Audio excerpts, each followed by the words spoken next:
Contohnya ketika kita ini makan, banyak mengucapkan alhamdulillah setelah makan, tapi jarang orang mengatakan alhamdulillah sebelum makan.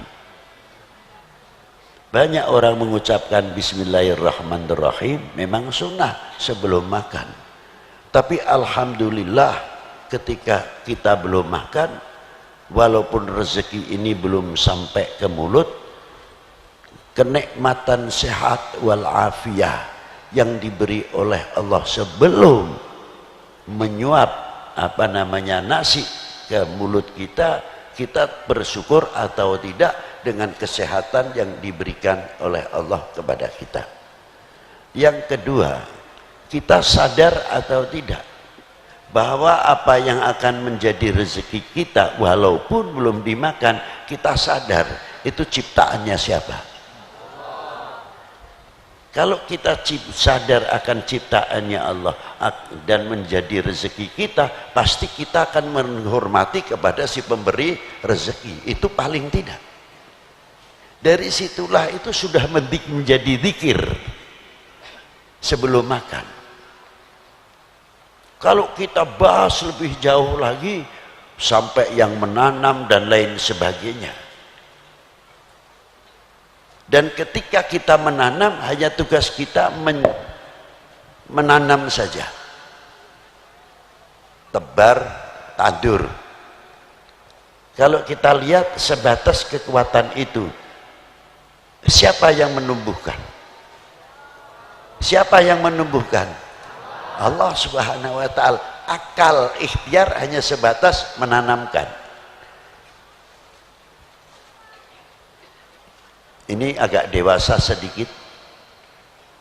Orang mencampuri nafkah batiniah kepada istrinya, mengeluarkan suatu benda. Begitu masuk ke rahimnya sang ibu, ketika meneteskan satu nutfah, lalu kita ditanya, tunjukkan kemampuanmu. Bisakah kita mengelir, mewarnai nutfah yang kita masukkan kepada istri kita supaya hidungnya mancung, supaya meripatnya belalak seperti Huril Ain atau kayak bintang film siapa? Mampu tidak? Mungkin perutnya kasih bedak yang putih biar anaknya putih gitu.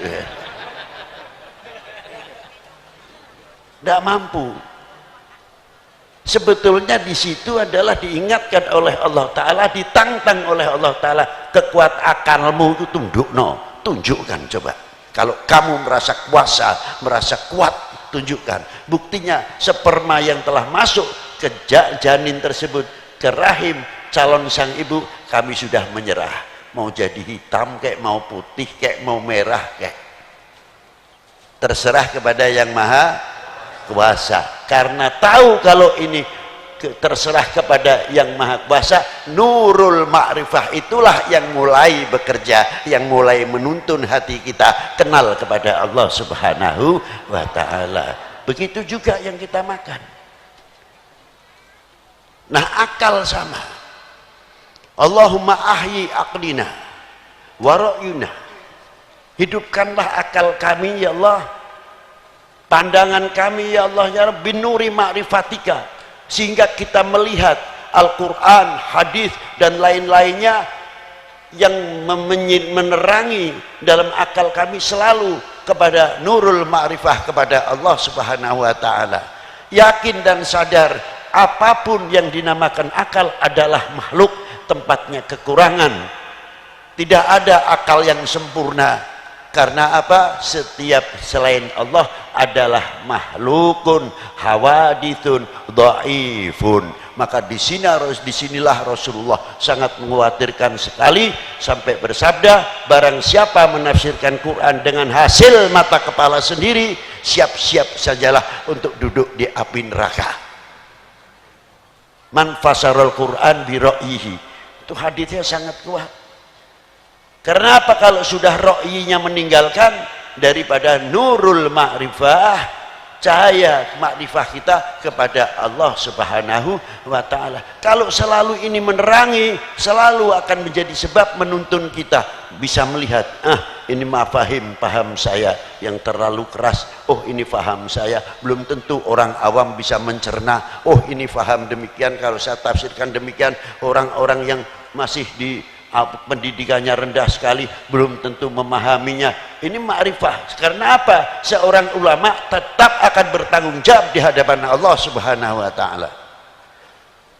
Jangan dikira kita pengaruh yang begini banyak pengajian yang luar biasa yang kita dapati. Kalau kita kecolongan atau kecurian, ini akan masuk ke hati kita dengan lembut sekali mengatakan, nih pengaruh saya hebat besar sekali yang mengikuti Jum'ah Kliwon sambil menepuk dada. Belum kenal lu sama Habib Lutfi, mestinya gitu. Ini sudah mulai kehilangan nurul ma'rifah. Tapi kalau kembali kepada nurul ma'rifah, justru inilah tanggung jawab kami di akhirat, bukan di dunia saja. Tanggung jawab kami besar. Kalau kita naik podium, ya kita sambil mikir, para saudara-saudara, umpamanya saya loh ini, kandel apa ora amplope gitu. Ya. Tapi mbok yo ngitungo. Iki amplope kandel kaya ngopo, kalimah per kalimah ucapan saya itu kelak akan dituntut di hadapan Allah Subhanahu wa taala. Tanggung jawab kita kepada umat sangat besar ini. Bila mana nurul ma'rifah ini sudah mulai membimbing kita, insya Allah kita semoga menjadi golongan orang-orang yang selamat min dhimmi ra'i, celakanya pandangan akal. Selanjutnya dan selanjutnya, wassalamualaikum warahmatullahi wabarakatuh.